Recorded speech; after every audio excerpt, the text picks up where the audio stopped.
Good morning my dear student. आपको याद होगा वेक्टर पे मैंने 2 लेक्चर डाले हैं।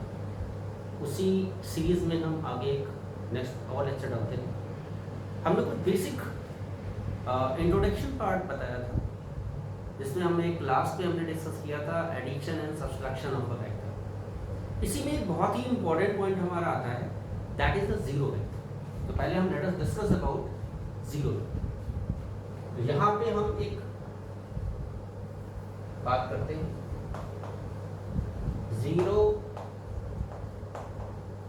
वेक्टर या बेटा हम इसे बोलते हैं दैट इज नल वेक्टर। क्या है जीरो वेक्टर? पहली बात ये आती है, एक ऐसा वेक्टर जिसका magnitude zero means a vector having zero magnitude। ठीक है बेटा, कॉल्ड जीरो वेक्टर। अब ये चीज हमने आपको बताया, तो जैसे मान लो एक एरो होता है, ये वेक्टर था, तो इसकी लेंथ जो थी हमारी वो क्या थी? मैग्नीट्यूड थी। इट मीन्स हमें सिर्फ ये डिफाइन करना है, दैट इज इट। मीन्स ए का जो मैग्नीट्यूड है that is a, it must be. बात समझ में आ गई? तो मैग्नीट्यूड जीरो है, इट मीन्स लेंथ नहीं होनी चाहिए। दूसरी चीज, इट हैज स्पेसिफिक डायरेक्शन।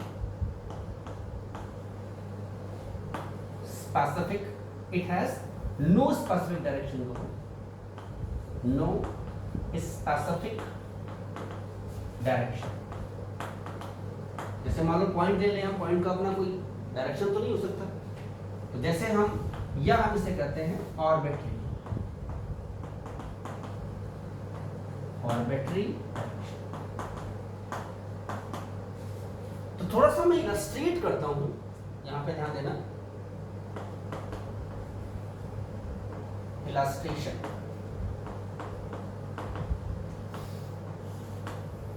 जैसे हम कहते हैं कि अगर किसी भी वेक्टर को जीरो से मल्टीप्लाई कर दो, वी गेट जीरो। या पहला पॉइंट ये हो गया। सेकंड मेरे बच्चे क्या होगा कि मान लो कोई वेक्टर है, उसी में से हम एक वेक्टर क्या कर दें? सब्सट्रैक्ट कर दें, तब भी हमें क्या मिलेगा? We get the zero vector. तो ये तो एक बेसिक हमारा है जो मैंने आपको बताया, हाउ टू ऑब्टेन जीरो। बात समझ में आ गई? यहां तक कोई दिक्कत तो होगी नहीं। अब हम बात करते हैं थोड़ा सा इसके एग्जांपल्स की बात करें, तो वो एग्जांपल्स कौन से हैं जो शो करते हैं जीरो। देखिए मेरे बच्चे, जैसे मैं पहला एग्जांपल लेता हूं कि मान लो कोई पार्टिकल स्टेशनरी है, तो उसका जो वेलोसिटी वेक्टर होगा वो क्या होगा? That is zero. Means velocity vector of stationary particle. Stationary particle, इसका मतलब क्या होगा? अगर पार्टिकल स्टेशनरी है तो उसकी वेलोसिटी या स्पीड क्या होगी? Zero. This is considered to be a क्या? जीरो। दूसरा एग्जांपल दे देते हैं, ध्यान देना यहां पे, इसको मैं थोड़ा सा अलग कर देता हूं।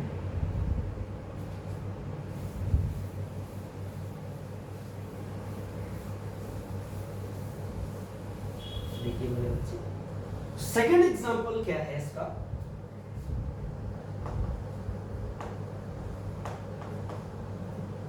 आपको याद होगा जैसे हमने एक फ्रेम लिया था, फ्रेम ऑफ रेफरेंस। मान लो पार्टिकल यहां था ए, तो एक पोजीशन वेक्टर लिया था, मान लो this is Y, this is X, तो कोऑर्डिनेट हमने एक्स और वाई लिया। तो ए वेक्टर क्या हुआ? ये आर वेक्टर, याद है, एक्स आई प्लस वाई जेड, और हमने इसे क्या बोला था? पोजीशन वेक्टर, या दिस इज ओरिजिन। याद है? अब देखिए जरा यहां पे, तो अगर मैं आपसे कहूं कि if particle lies at origin, then its position vector,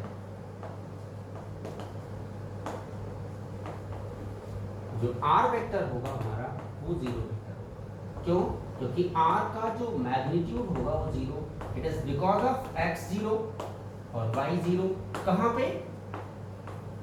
eight origin। तो there are lot of examples you have. एक आधा मैं और एग्जांपल आपको बता देता हूं, ये बात दोनों एग्जांपल समझ में आ गए होंगे। जैसे हम कहते हैं थर्ड एग्जांपल, हम कहते हैं इफ डिस्प्लेसमेंट ऑफ पार्टिकल की बात करें, displacement of particle in one complete path, in one circular path। Circular path का मतलब जहां से चले थे आप वहीं पे आ गए, तो बेटा डिस्प्लेसमेंट वेक्टर क्या होगा? Zero vector. इस केस में बिकॉज ऑफ इसका जो मैग्नीट्यूड है वो क्या है? हमारा जीरो। बात समझ में आ गई? एक और पॉइंट हम इसका एग्जांपल देते हैं आपको, बहुत सारे एग्जांपल्स हैं, समझ लेना। ये थर्ड एग्जांपल था, फोर्थ हम और एग्जांपल देते हैं कि acceleration of particle moving with constant velocity. अब देखो वेलोसिटी कांस्टेंट होगी तो एक्सेलरेशन क्या होता है बेटा? dv by dt। तो ये चीज क्या हो गया? जीरो। तो जो एक्सेलरेशन वेक्टर है वो जीरो वेक्टर के इक्विवेलेंट होगा। It is because of acceleration का जो मैग्नीट्यूड है वो क्या है मेरे बच्चे? जीरो है। बात समझ में आ गई? तो हमने आपको क्या बताया? जीरो वेक्टर क्या है, उसका इलस्ट्रेशन बता दिया, उसके हमने क्या बता दिए? एग्जांपल्स बता दिए। अब एक बहुत इंपॉर्टेंट चीज हम बताते हैं जो आप देखना, एग्जांपल समझ में आ गए होंगे मेरे हिसाब से। जैसे मैं थोड़ा सा एक और पॉइंट इलस्ट्रेट करता हूं,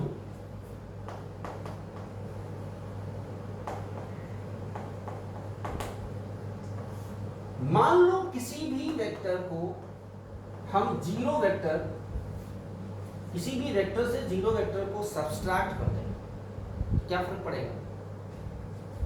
कोई फर्क नहीं पड़ेगा वेक्टर। मींस चाहे एडिशन की बात करें या सब्ट्रैक्शन की बात करें, तो जो गिवन वेक्टर हमारा है ना ही उसके मैग्नीट्यूड में कोई चेंज आएगा और ना ही उसके कोई भी डायरेक्शन में कोई भी चेंज आएगा। ये बात समझ में आ गई? अब देखिए दूसरा पॉइंट इलस्ट्रेशन का क्या है मेरे बच्चे। मान लो किसी भी वेक्टर को अगर हम जीरो से मल्टीप्लाई करें, समझ रहे ना, तो भी हमें क्या मिलता था? जीरो वेक्टर मिलता था। पता होगा। मान लो हम एक नॉन जीरो थर्ड लेते हैं, एन हमने लिया और ए एक हमारा मान लो जीरो वेक्टर, ये हमारा क्या है? That is zero vector. ठीक है बेटा? एन एन जो हमारा है नॉन जीरो रियल नंबर है, तो हमें क्या मिलेगा? जीरो ही मिलेगा। समझ गए? एक चीज और ध्यान देते हैं, फोर्थ पॉइंट। जैसे n1 non zero real number है, ए वेक्टर जीरो वेक्टर और n2 B vector, n1 not equal to n2, n1 non zero है, N2 भी नॉन जीरो है। तो ये रिजल्ट कब ट्रू होगा? N1 N2 के बराबर नहीं है, दोनों हमारे नॉन जीरो हैं। तो ये दोनों रिलेशन कब होगा? It is possible only when, कब मेरे बच्चे? जब A vector and B vector are क्या है? Zero vector. तो ये कुछ बेसिक इंपॉर्टेंट इंफॉर्मेशन थी। जीरो वेक्टर की हम बात करें या हम किसकी बात करते हैं मेरे बच्चे? नल वेक्टर की बात करते हैं। ठीक है,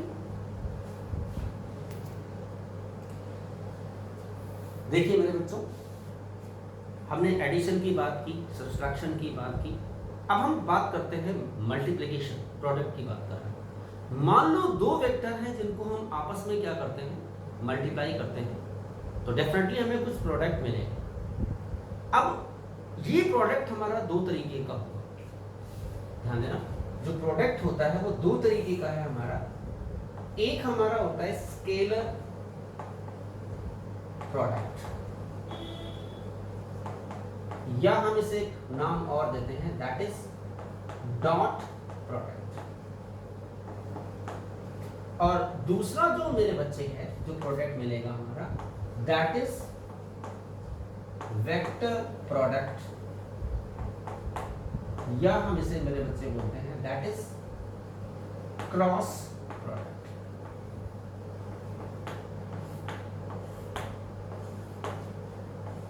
समझ गए?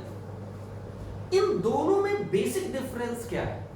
एक चीज हम बात करते हैं, जैसे हम इसकी बात करते हैं, हमारे पास मान लो दो वेक्टर हैं A और B, आपने इन दोनों को मल्टीप्लाई किया। डॉट का मतलब इसे हमने डॉट, क्रॉस का मतलब क्रॉस कर देंगे, है दोनों का मतलब मल्टीप्लिकेशन ही है। तो अगर इन दोनों को मल्टीप्लाई करेंगे तो मान लो एक सी कोई क्वांटिटी मिलती है फिजिकल, ये दोनों हमारी वेक्टर क्वांटिटी है, ध्यान देना। और सी मान लो ये स्केलर है, तो ये जो प्रोडक्ट हमारा होगा वो क्या कहलाएगा? That is called as dot product या स्केलर। अब यहीं पे हम इधर की बात करते हैं कि मान लो दो वेक्टर क्वांटिटी हैं, तो जो ये मिला प्रोडक्ट हमें, वो अगर ये वेक्टर क्वांटिटी है, ये दोनों तो वेक्टर क्वांटिटी थी ही, और तीसरी वाली भी हमारी वेक्टर क्वांटिटी है।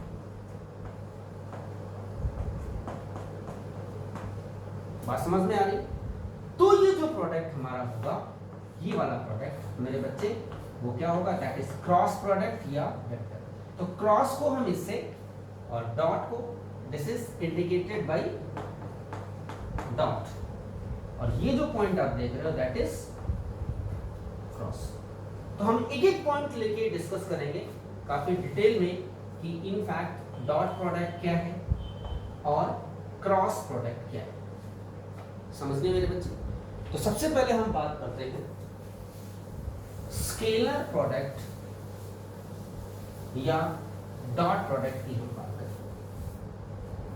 ठीक है मेरे बच्चे? देखिए, सबसे पहले हम बात करते हैं स्केलर प्रोडक्ट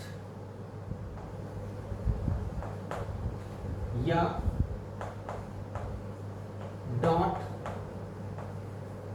प्रोडक्ट। बहुत इंपॉर्टेंट है बेटा, ये पूछा जाता है, इसको बहुत तसल्ली से समझो। मींस अगर दो वेक्टर क्वांटिटी हैं,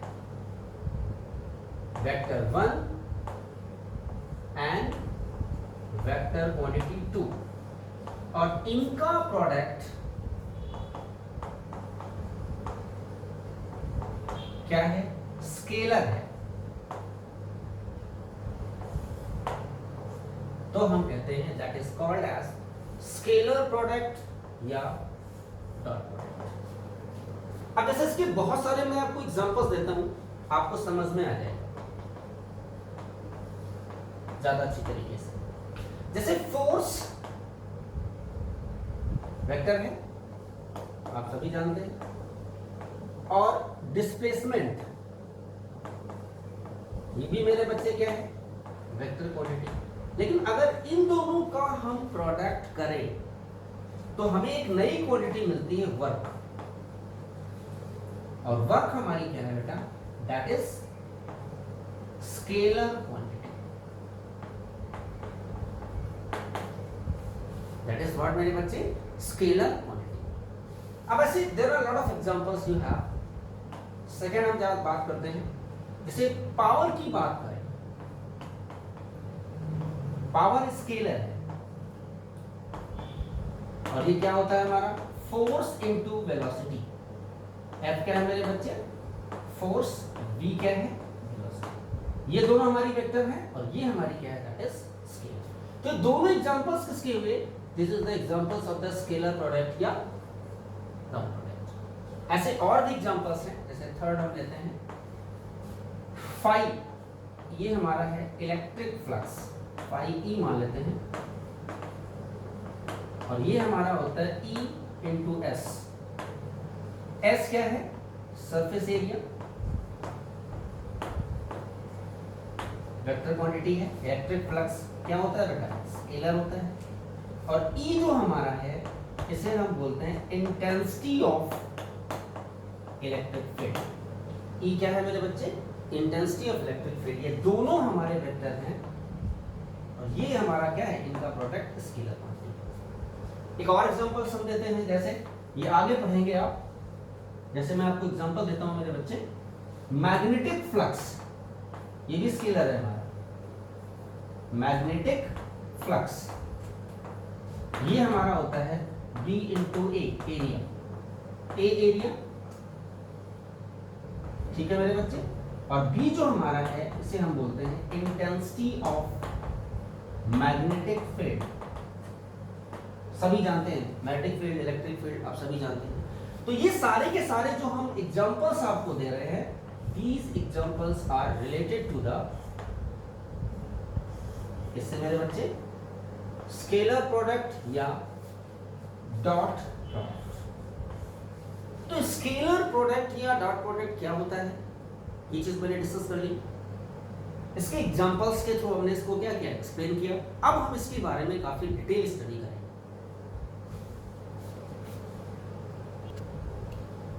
देखिए मेरे बच्चे, मान लो दो वेक्टर हमारे हैं और हम आपसे कहते हैं इसका स्केलर प्रोडक्ट निकालो या डॉट प्रोडक्ट निकालो, तो कैसे निकालेंगे? बहुत आसान है इसको समझना, so very important. Scalar product या dot product of two vector. देखिए मेरे बच्चे, मान लो ये दो वेक्टर हैं, this is A vector and this is what, B vector, और इनके बीच का स्मॉलर एंगल थीटा हमारा क्या है, स्मॉलर एंगल। ऐसा मैंने क्यों बोला, क्योंकि ये भी एंगल होगा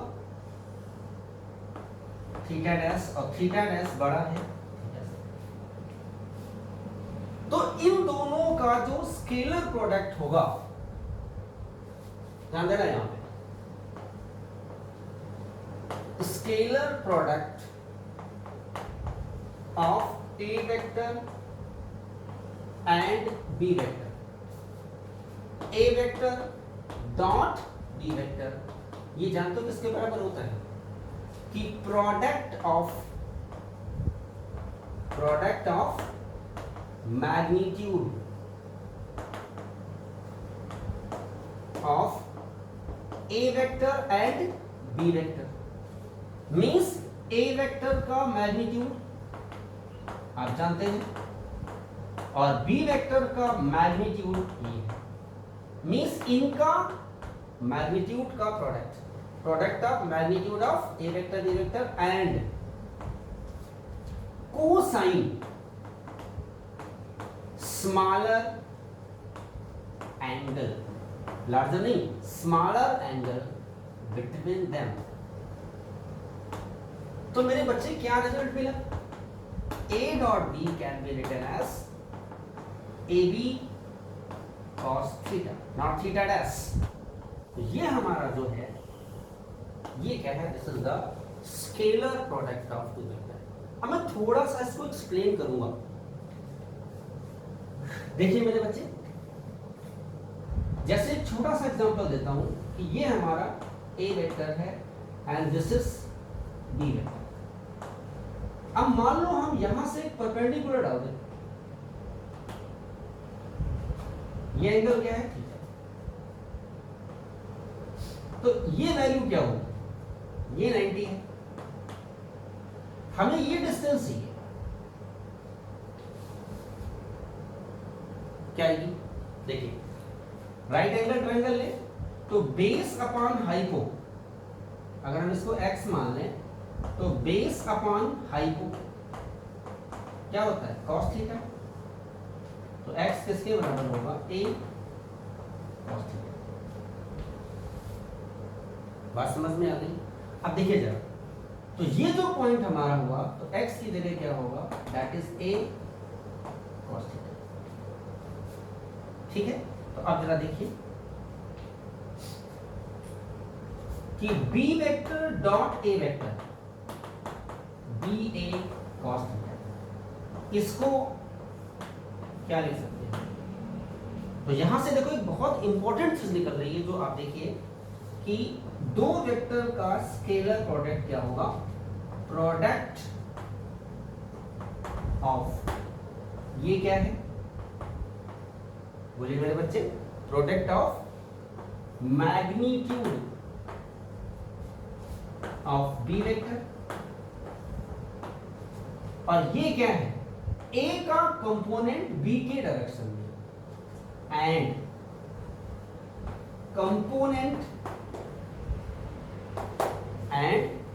component of A vector along क्या, डायरेक्शन ऑफ बी। बात समझ में आ गई। तो जो बी डॉट ए हमने ये निकाला, तो ऐसे ही इसको मैं थोड़ा सा केस फर्स्ट ले रहा हूं, जरा ध्यान देना। तो सेकंड केस अगर हम ले, बिल्कुल यही चीज, देखिए मेरे बच्चे, सेकंड केस कैसे लिखोगे, इस बार हम बी का कंपोनेंट ए के डायरेक्शन में डालेंगे। ये हमारा ए हो गया, दिस इज बी, यहां से परपेंडिकुलर डाल दिया, दिस इज थीटा। तो बेस अपॉन हाइपो, तो ए वेक्टर है, तो ये कितना होगा हमारा, that is B cos theta, बिल्कुल वैसे ही। तो अब ए डॉट बी क्या हुआ बेटा, ए डॉट बी क्या लिखते हो आप, ए बी cos थीटा। तो देखो A dot B means product of, ये क्या है, magnitude of A, magnitude of A and what, and क्या बोले बेटा, component of B, component of B along direction of A। बात समझ में आ गई, बिल्कुल समझ में आ गई, कोई दिक्कत नहीं होगी। तो एक दो केसेस की हम बात कर रहे हैं, केस ए और केस बी को अगर हम को रिलेट करें, तो इनको आप चाहो तो इक्वेशन नंबर डाल दो। जैसे इसको हमने इक्वेशन सेकंड डाल दिया, ये इक्वेशन हमने क्या ले, फर्स्ट। तो यहां से क्या निकलता है बेटा, from first and second, A dot B क्या था हमारा, ए बी cos थीटा, और बी डॉट ए भी हमारा क्या था, बी ए cos थीटा। तो अगर हम इनको इक्वाइट करें तो A dot B can be written as B dot A. 2 into 3 और 3 into 2 अगर दोनों बराबर हैं तो हम कहते हैं कि dot product of two vector follows, कौन सा रूल बेटा, follows commutative.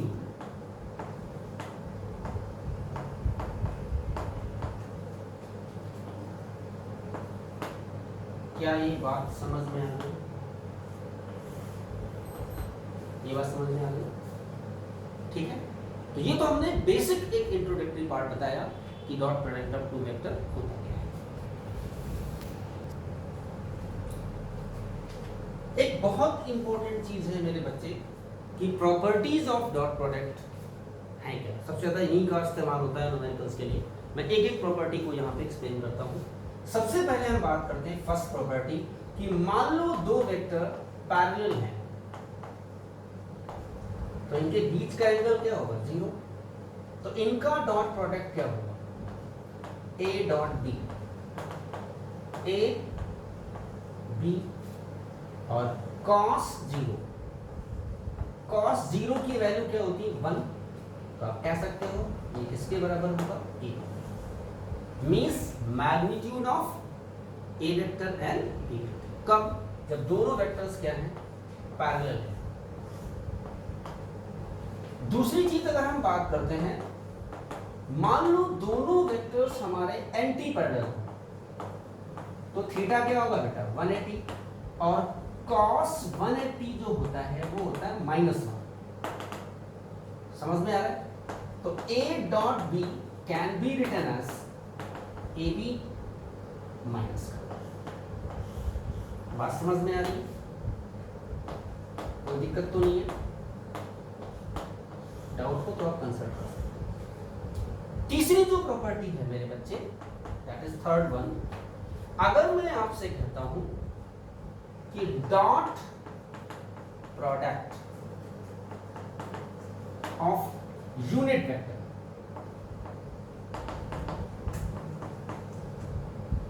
which are parallel, which are in parallel, तो पैरेलल का मतलब थीटा क्या हो गया? 0 और cos 0 कितना होता है? 1। तो जैसे हम कहते हैं कि A डॉट बी, यहाँ पे ए बी हमारे क्या है बेटा? That is unit vector. तो इनका मैग्नीट्यूड क्या होता है? 1 into 1 और क्या हो जाएगा? cos 0 1 होता है। अब ये बहुत इंपॉर्टेंट प्रॉपर्टी है। जैसे हम आपको यहां पे बताते हैं, जरा इसी का पार्ट याद होगा। x axis, this is y, this is z। x को मैंने i कैप, इसको j कैप और इसको k कैप। समझना इस चीज को। तो i डॉट i, इसका मतलब दोनों पैरेलल है, तो 1 into 1 cos 0 कितना आएगा? 1। तो j dot j cap unit vector है हमारे। यहां पे ध्यान देना, इनको वेक्टर कहो या यूनिट वेक्टर कहो तो ज्यादा बेटर है। तो ये भी हमारा क्या आएगा? 1। k डॉट k, ये भी मेरे बच्चे क्या आएगा? 1 है। तो तीनों चीजें अगर आप देखो, अब यहाँ पे एक बहुत ही इंपॉर्टेंट चीज बता रहा हूँ, इसको आप समझ लो। जैसे मैं आपसे कहता हूँ यहाँ पे कि देखिए मेरे बच्चे, जैसे हम कहते हैं एक 4 पॉइंट ले हम कि A vector and B vector mutually perpendicular है, तो थीटा 90 और cos 90 क्या होता है बेटा? 0। तो इनका डॉट प्रोडक्ट क्या होगा? जो A डॉट B होगा वो क्या होगा बेटा? AB cos 90, तो ये वैल्यू आएगी हमारी 0। अब देखिए ये एंगल 90 है, ये एंगल 90 है, ये एंगल भी क्या है हमारा? 90। x y z तीनों एक्सिस क्या होती हैं? म्यूचुअली करती। अब जरा यहां पे ध्यान देना, अगर मैं कहता i डॉट j, तो 1 into 1 cos क्या होता है? 90, ये वैल्यू 0 आती। मीन्स i डॉट j 0, तो j डॉट k ये भी क्या होगा? 0 होगा, म्यूचुअली परपेंडिकुलर है। और k डॉट i, अब देखो यहां पे इंटरचेंज भी कर सकते हैं, क्योंकि a dot b equal to b dot a, तो आप कह सकते हो कि i डॉट k भी 0 होगा। ये बात समझ में आ गई? कोई डाउट तो नहीं है? पक्का? श्योर।